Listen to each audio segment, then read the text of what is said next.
Hello, Airbus Cockpit Coach here, and welcome to the channel.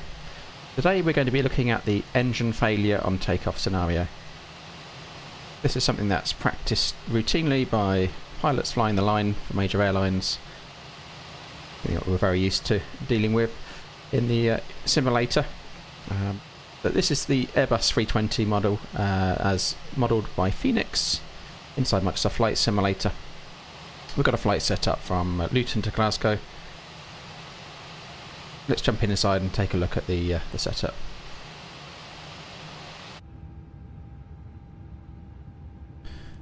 Here we are in the cockpit. Everything's set up to go. We've got the MCDU programmed, and we're just going to arm that failure now.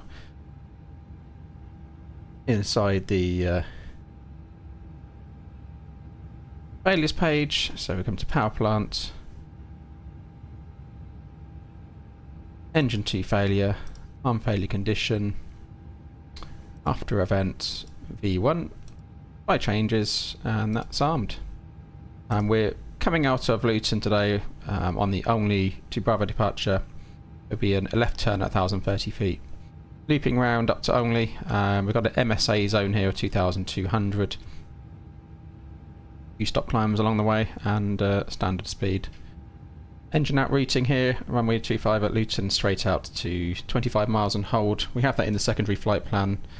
I've also put in our MSA zones here, so we're in the 2,000 zone, 2,200 zone here, this side of this blue line. This is our runway track for engine out purposes, which we'd normally put in on any normal flight.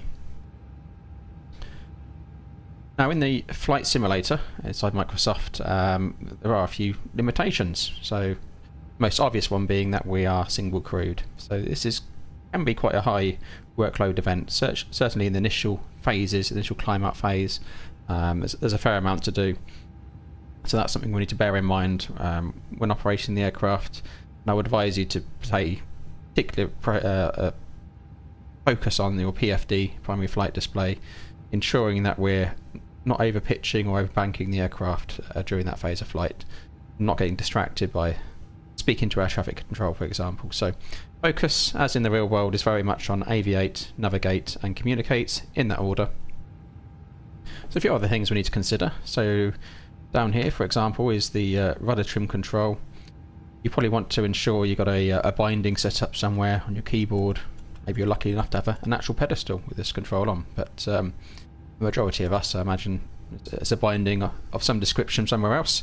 So we need to be able to trim the nose of the aircraft, or the rudder, the opposite direction to a failed engine. Typically in the real world we would apply that trim initially for about 10 seconds. But I am finding I am trimming less within the simulator, but that's something we just need to get used to when operating the simulator.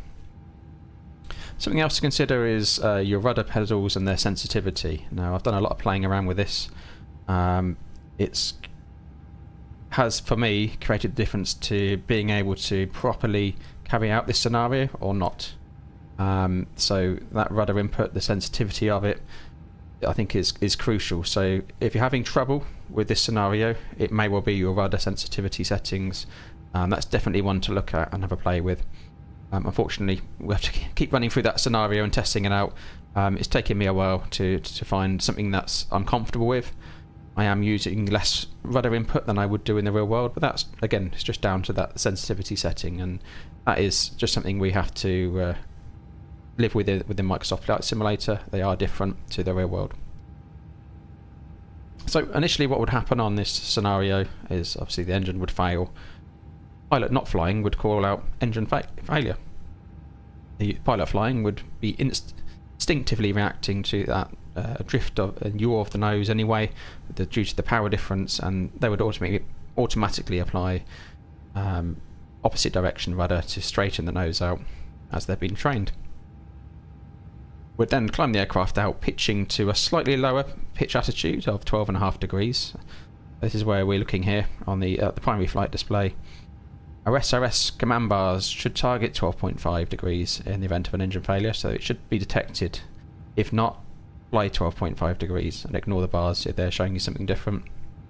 We want to maintain that attitude and V2 speed up to our engine out acceleration altitude, which today is 2,000 feet 2010, but we'll call it 2000.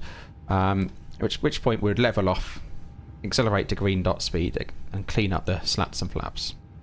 We'd then consider further climb and our intentions, whether that's to come back into London Luton. Weather here today is good. We're below maximum landing weight, so no problems to come back here in an emergency situation. A lot happens in that initial phase of flight.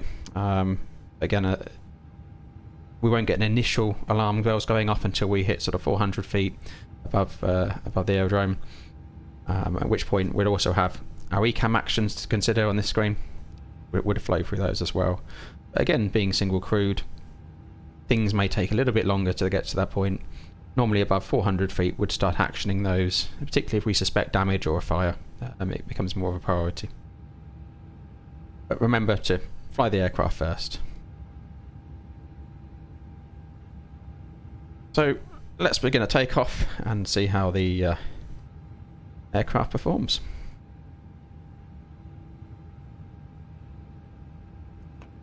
Holding on the toe brakes, we're going to 50%. N1. Looking for stable EGT temperatures, which we have.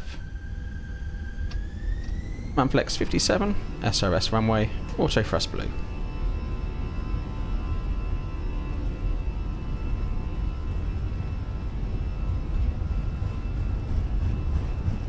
.100 knots. B1. Rotate. Engine failure. Positive climb. Gear up.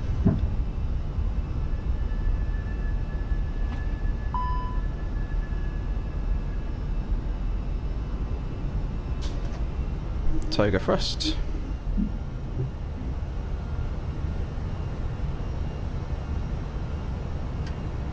Autopilot 1.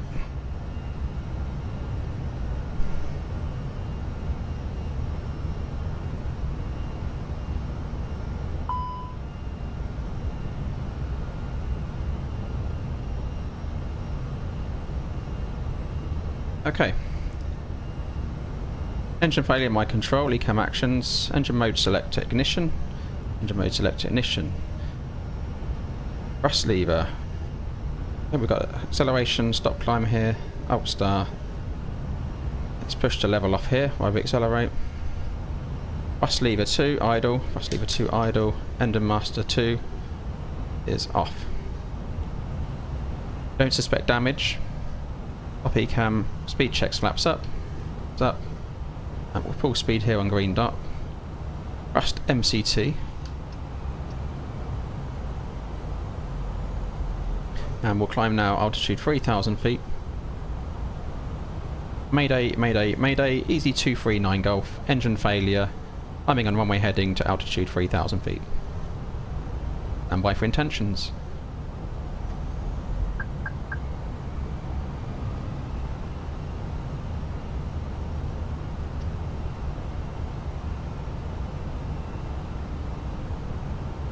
Bring the speed up to C20 now, and we'll activate the secondary flight plan. You can see there's a lot to do, and normally we would have got through our ECAM actions by now in the real world, and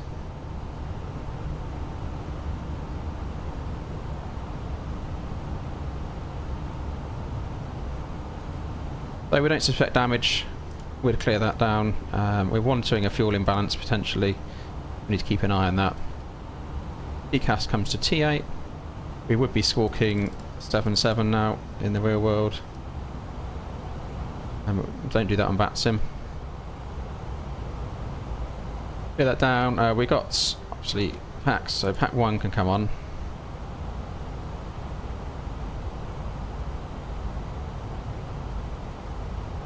Associated to clear that. Electrics, we can shed the galley, we can use the APU to help us out with that. We'll start APU.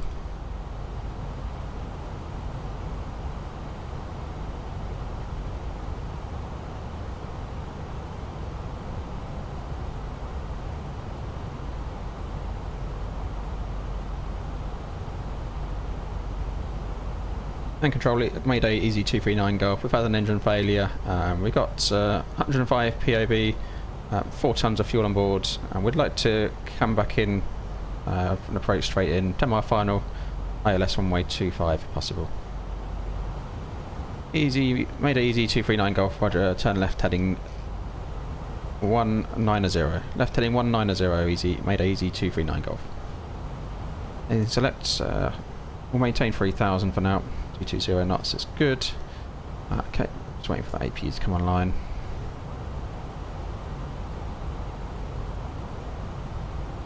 You can see we've got that engine secure. If there was damage, we would push that fire button and discharge a squib. There's 2 of those available should we need it.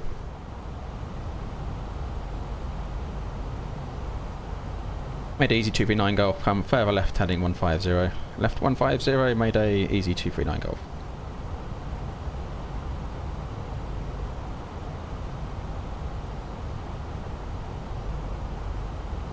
APU is available and the galley is now repowered. We can clear that. If performance permits, we could cross bleed to power pack 2. I don't think that's going to be an issue today. We're outside of icing, we're plus 17 degrees currently. We need to consider our arrival performance. We're below weight, maximum landing weight, so we don't need consider an overweight landing. Coming in for runway 25. Conditions are dry.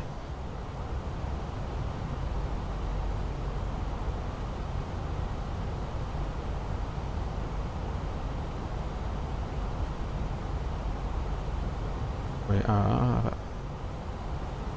tons. We need to consider that we have idle and no reverse, so we'll go medium auto brake. That gets us in. We don't, because it'll be a differential, so we can't use reverse on the right side at the moment. And made a easy 239 Golf. Turn left heading 075. Left 075. Made a easy 239 Golf.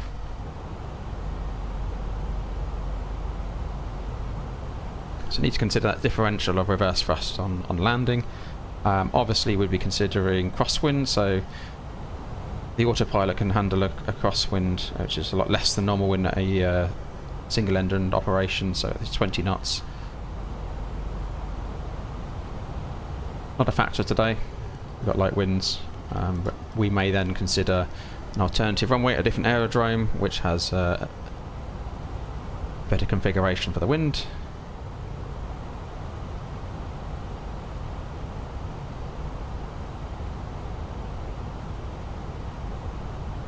We'll be speaking to the cabin crew and updating the passengers. Unfortunately we have to return into London Luton. We're likely to be stopping on the runway for a period while and there may be some fire trucks coming around the aircraft. We'll let them know that, not to cause panic, and that will be just a routine inspection of the engine.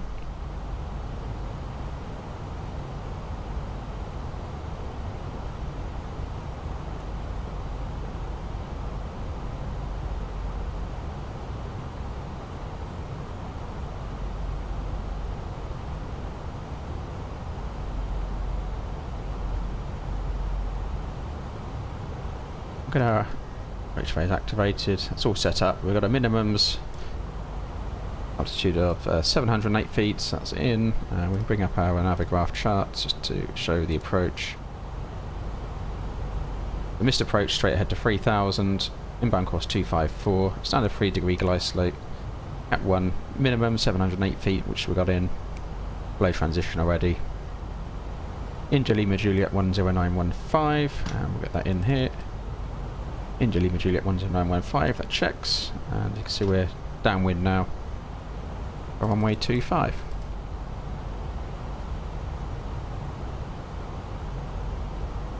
Whenever you get the orange or red, so orange is there's a red one as well, which is literally get down as soon as possible. Orange, we need to get there as slightly less urgency. We're not going to fall out of the sky or anything at the moment, but obviously if we lost another engine or something else inhibited us, it becomes a bit more serious. See the rudder trim going in there. The autopilot's doing a good job of holding that. We've got 1.3, 1.4 units going in there. Allow device in conditions, that's not a factor. I'm going to go manage speed now and start coming back to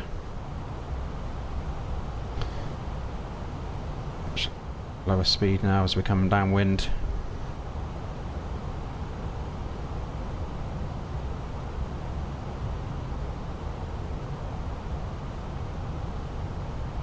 So bar row we've got set, seatbelts are on, minimums are set, auto brake set. That's the approach checklist complete. And we'll go flaps 1, V-checks flaps 1, and we'll hold 185 knots.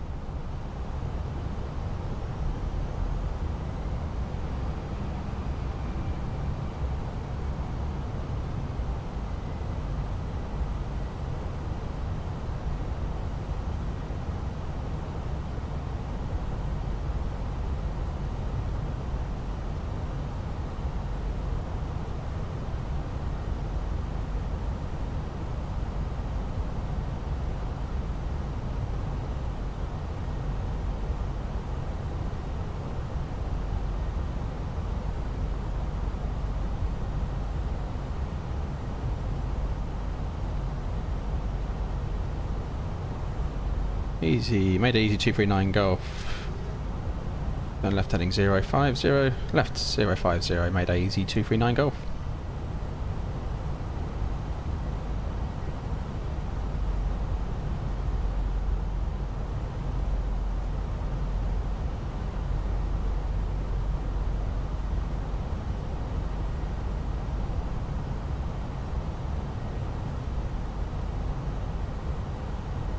So things are pretty normal at this point. Really, most of the work's done on that initial climb out phase, managing the speed,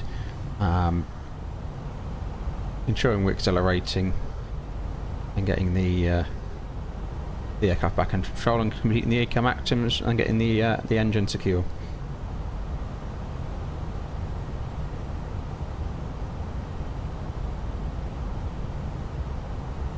It then really becomes reasonably normal flight. With under greater limitation, particularly for landing in terms of wing components, etc., and autopilot capability, with some rollout considerations. So we want to go ideally config free for this landing. We are config free there, so that's already done. So we selected that before departure. That's set up. That's optimum in an engine failure scenario where possible.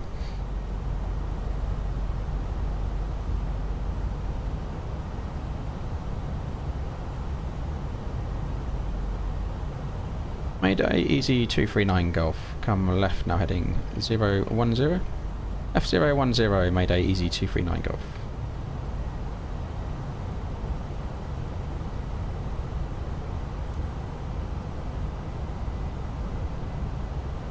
Just watching the speed, make sure that the aircraft is performing as it should do, especially in tighter turns. Making sure the auto thrust is doing its thing. Making maximum use of the automation is really important in these scenarios. It really reduces cockpit workload. So auto thrust and autopilot are really good tools to use. They can manage an engine out very well.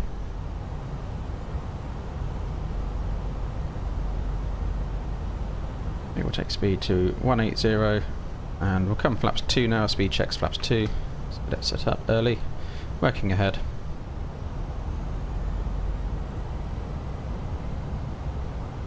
Made a easy 239 Golf, come left heading 335, cleared ILS runway 25 approach, descend on the ILS, glide slope. Right heading 335, cleared ILS 25, descend on the glide, easy 239 Golf.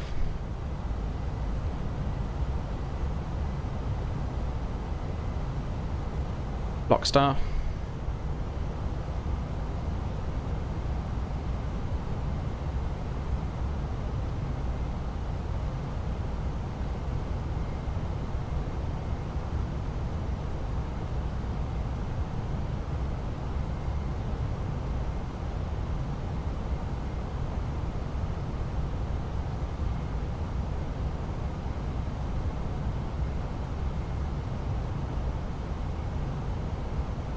bring the speed back now to 160 knots.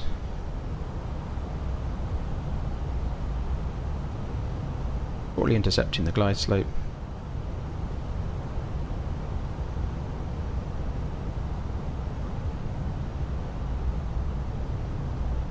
One way is coming in sight, just through the cloud. See the lights.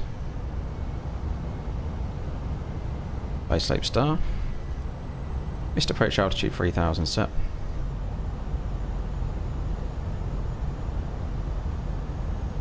Lock. Mayday Easy 239 Golf, localizer established. Mayday Easy 239 Golf, clear to land, runway 25. Surfacing is variable 4 knots.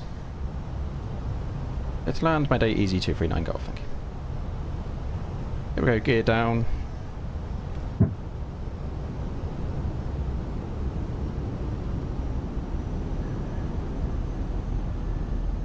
Go manage speed now and flaps free. V checks flaps free. Glide slope.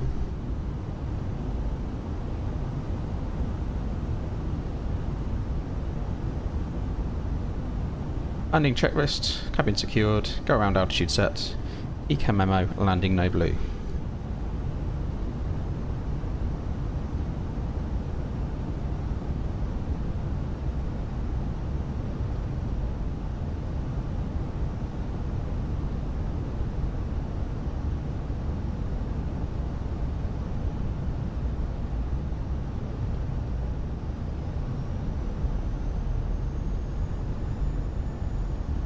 Okay, we're maintaining profile well.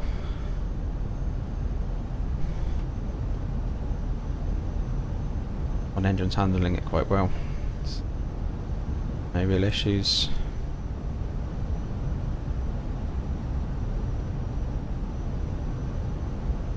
Once we get to 1,000 feet radio altimeter, I'll take the autopilot out and hand fly it in.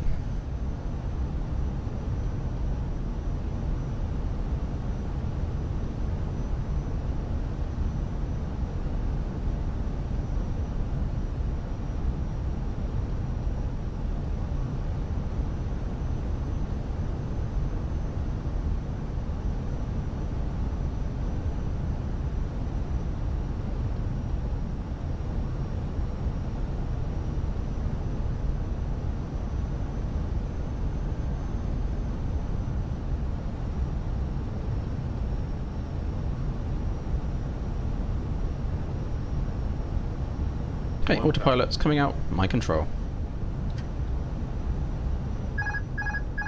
That one.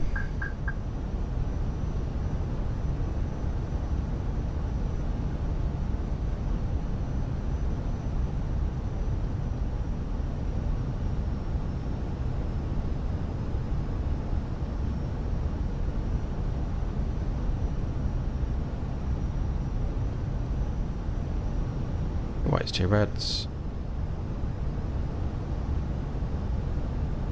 500.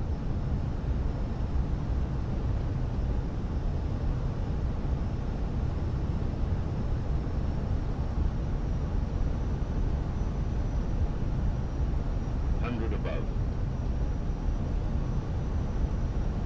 On profile. Minimum. Continue.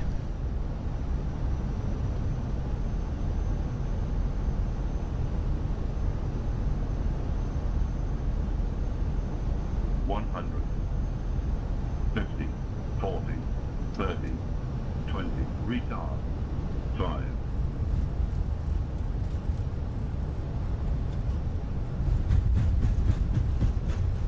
Reverse idle, decel. Oilers. 70 knots. Manual braking. And we'll gently bring the aircraft to stop on the runway. At this point it'd be normal for the fire service to conduct an inspection of the aircraft, so we'll get the parking brake on while that happens. So as you can see, the landing itself in you know, normal wind conditions, fairly non-eventful. The autopilot can handle up to 20 knot crosswind. So that side of things isn't too much of a concern. I think within Microsoft Flight Simulator, that initial climb out phase, getting the aircraft balanced, and conducting the ECAM actions and getting that part of it done, it takes a bit longer than in the real world with one person. So there's definitely considerations there to make sure you're well set up, make sure you're well focused on the primary flight display and keeping the aircraft balanced, making sure you maintain that V2 speed. It was a little drop of speed there at some point, and it's just keeping an eye on that and making sure you're reacting to it. Using toga thrust. I mean, toga thrust isn't mandated, so you're just reading the aircraft, seeing what it's doing, but it's available, it's there to be used. We've got 10 minutes of toga thrust, which we can use in a single engine failure scenario. So other than that, maximum continuous thrust should be selected. And yeah, I'll say the Fenix models it all very well in terms of ECAM actions and so forth. So it's a pretty realistic scenario. The landing itself, fairly non-eventful, as you can see. Not much there we do differently other than consider landing performance and the use of reverse thrust and how we decelerate the aircraft. Any questions on that one? Feel free to drop them in chat and I'll do my best to answer them. I hope you can join me on a live stream again soon at some point, and look out for more tutorials as they come through. Thanks for joining me.